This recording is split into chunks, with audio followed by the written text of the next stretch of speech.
الدین الخالص۔ السلام علیکم ورحمۃ اللہ وبرکاتہ۔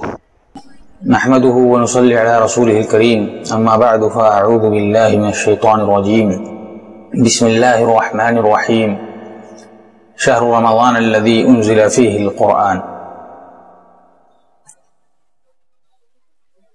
ناظرین کرام، رمضان المبارک کا یہ بابرکت مہینہ اللہ رب العزت نے اس بابرکت مہینے میں قرآن مجید نازل فرمایا۔ قرآن مجید کا نزول اس کی عظمت اور اس کے خیر و برکت کی طرف اشارہ کرتا ہے۔ سورہ بقرہ میں اللہ رب العالمین ارشاد فرماتا ہے، شہر رمضان الذی انزل فیہ القرآن۔ رمضان وہ بابرکت مہینہ ہے جس میں قرآن نازل کیا گیا۔ قرآن مجید کا رمضان المبارک کے ساتھ یہ تعلق نہایت عظیم تعلق ہے کہ قرآن اللہ رب العزت کا آخری بابرکت اور عظمت والا کلام ہے، اور رمضان المبارک ایک عظیم ترین مہینہ ہے نیکیوں کے اعتبار سے اور عبادت کے اعتبار سے، اس اعتبار سے کہ اس میں ایک اہم اللہ کا فریضہ رمضان المبارک کا روزہ بھی فرض کیا گیا ہے۔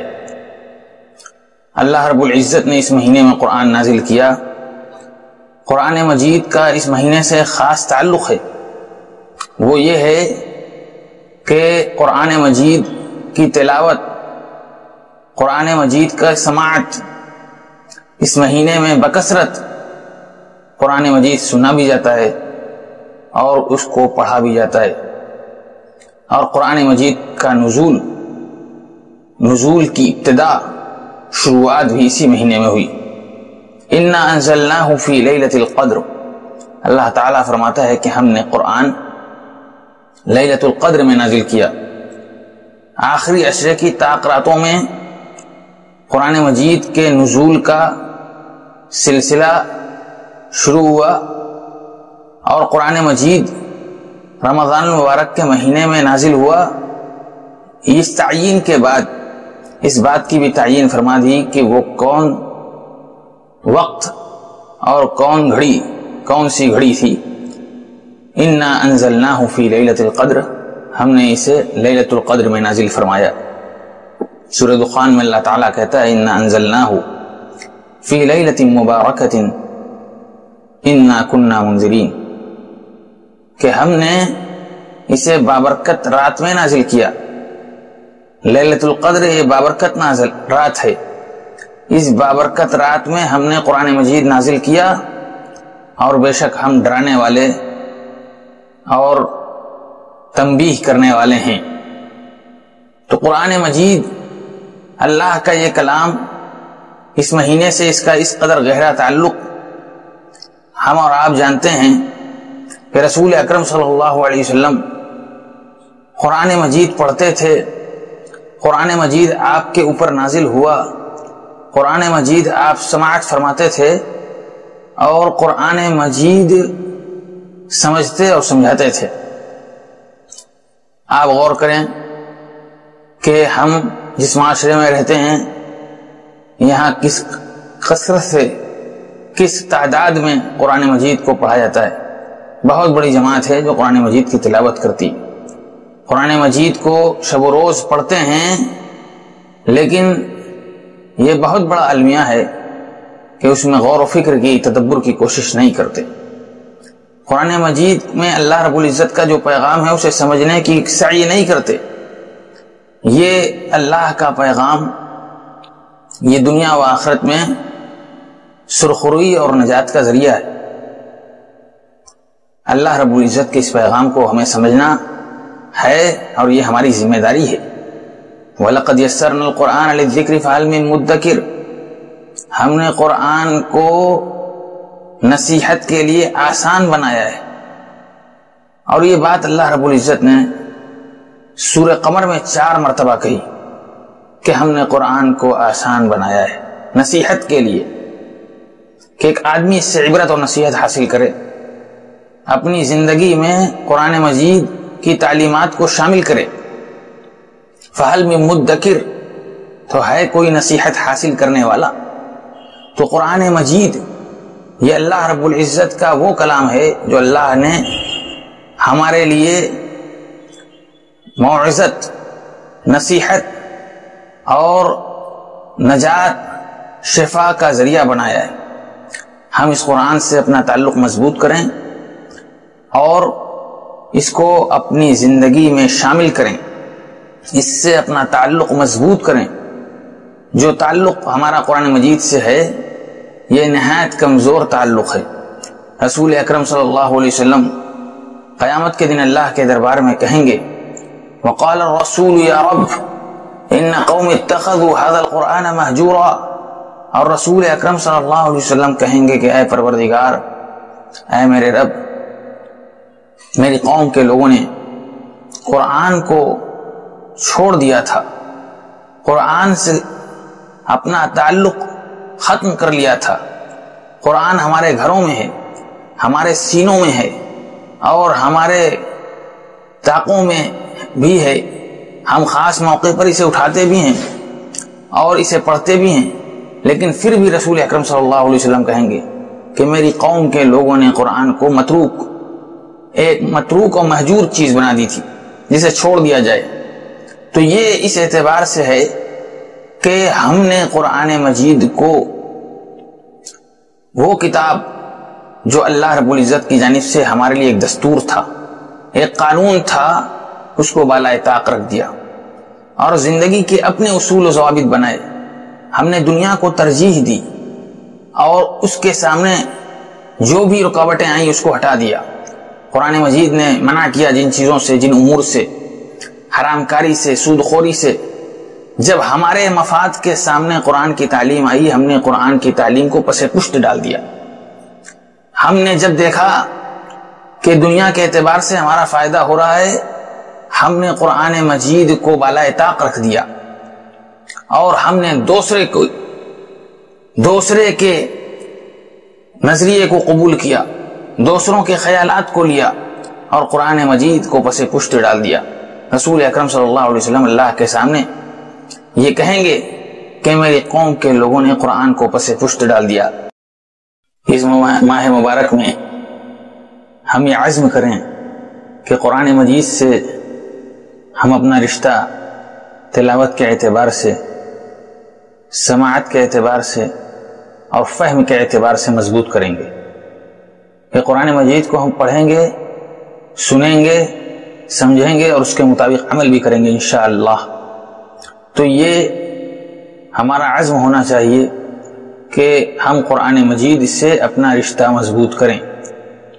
اللہ رب العزت قرآن مجید میں ارشاد فرماتا ہے افلا يتدبرون القرآن ام على قلوب اقفالها، کیا وہ قرآن میں غور و فکر نہیں کرتے، قرآن مجید میں غور و فکر نہیں کرتے، یا ان کے دلوں پہ تالے لگ گئے ہیں؟ کہ جس جگہ تالے لگ جاتے ہیں، جہاں تالے لگ جائیں وہاں کوئی چیز داخل نہیں ہو سکتی، ایسے ہی دل کہ اگر اس میں تالا لگ گیا تو وہاں اللہ رب العزت کا یہ پاکیزہ پیغام اور یہ نصیحت والا کلام اثر نہیں ڈال سکتا، دلوں پہ اثر نہیں ہوگا۔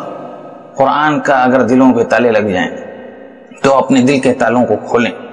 جس طرح جسم کے لیے غذا ضروری ہے اسی طرح دل کے لیے غذا ضروری ہے، اور روح کی غذا، دل کی غذا قرآن ہے، اللہ کا کلام ہے۔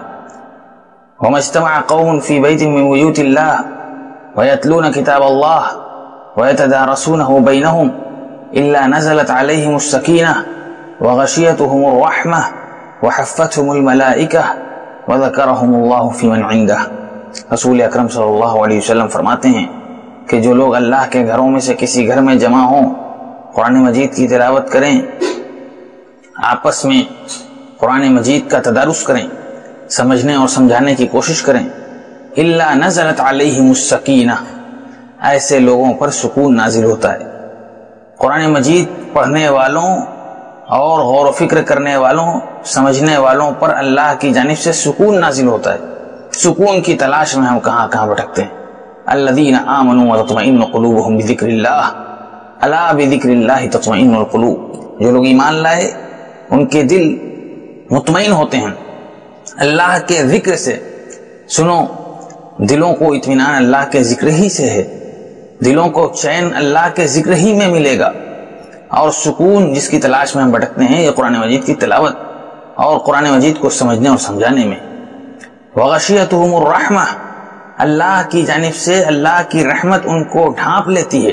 وحفتہم الملائکہ، فرشتے ان کی حفاظت کرتے ہیں، ان کو گھیر لیتے ہیں، ان کا گھیراؤ رکھتے ہیں۔ وذکرہم اللہ فی من عندہ، اور اللہ تعالیٰ اپنے بزرگ ترین فرشتوں کے پاس ان کا ذکر کرتا ہے۔ تو یہ قرآن مجید کا حق ہے کہ ہم اس کو پڑھیں اور اس میں سمجھنے اور اس کو سمجھنے کی کوشش کریں، اس میں غور و فکر کریں۔ الذین آتیناہم الکتاب یتلونہ حق تلاوتہ اولئک یؤمنون بہ، اللہ تعالیٰ کہتا ہے کہ جنہیں ہم نے کتاب دیا، وہ لوگ جنہیں ہم نے کتاب دیا، یتلونہ حق تلاوتہ، وہ اس کی تلاوت کرتے ہیں اور تلاوت کا حق ادا کرتے ہیں۔ تلاوت کا حق یہ ہے کہ ہم قرآن مجید کی تلاوت کے ساتھ ساتھ اللہ رب العزت کے پیغام کو سمجھنے کی کوشش کریں۔ جب تک اس پیغام کو ہم سمجھیں گے نہیں، ہمارے دلوں پر اس کا اثر نہیں ہوگا۔ یتلونہ حق تلاوتہ، وہ تلاوت کے ساتھ تلاوت کا حق ادا کرتے ہیں۔ اولئک یؤمنون بہ، یہی وہ لوگ ہیں جو قرآن مجید پر اور اللہ پر صحیح معنوں میں ایمان رکھتے ہیں۔ تو اللہ پر ایمان کا یہ تقاضا ہے، قرآن پر ایمان کا یہ تقاضا ہے کہ ہم قرآن مجید کو پڑھیں اور اس کے ساتھ ساتھ سمجھنے کی کوشش کریں اور اس کے مطابق زندگی بسر کریں۔ رسول اکرم صلی اللہ علیہ وسلم قرآن مجید اس ماہ مبارک میں بکثرت پڑھتے تھے۔ جس طرح اس ماہ مبارک میں آپ کی سخاوت بڑھ جاتی تھی، اسی طرح آپ کی نیکیاں بڑھ جاتی تھیں، آپ کا تعاون بڑھ جاتا تھا، آپ کا لوگوں کے ساتھ تعامل جس طرح بہتر عام دنوں کے بنسبت اس میں اور بہتر ہو جاتا تھا، اسی طرح آپ کی تلاوت میں مزید اضافہ ہو جاتا تھا۔ آپ فرماتے ہیں ان جبریل کان یعارضنی القرآن کل عام مرۃ وانہ عارضنی العام مرتین ولا اراہ الا حضر اجلی، حضرت جبریل علیہ السلام کے ساتھ میرا ہر سال قرآن کا ایک دور ہوتا، وانہ عارضنی العام مرتین، اور اس سال میرا حضرت جبریل علیہ السلام کے ساتھ قرآن کا 2 دور ہوا ہے۔ ولا اراہ الا حضر اجلی، اور میں نہیں سمجھتا ہوں مگر یہ میری زندگی کا آخری سال ہے۔ تو ہم میں سے بہت سارے لوگ جو پچھلے ماہ مبارک میں رمضان کے مہینے میں ہمارے ساتھ تھے، اب وہ ہمارے درمیان نہیں ہیں، اب وہ ہمارے ساتھ نہیں ہیں، وہ اللہ رب العزت کے ہاں جا چکے ہیں اور ہم سے دور ہو چکے ہیں۔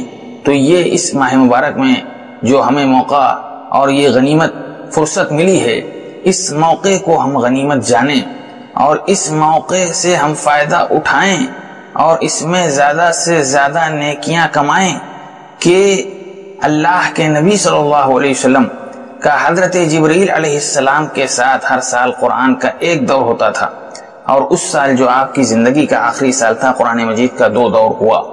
تو ہم بھی قرآن مجید کو پڑھیں اور اس سے اپنا تعلق فہم کے اعتبار سے، سمجھ کے اعتبار سے، عمل کے اعتبار سے مضبوط کریں۔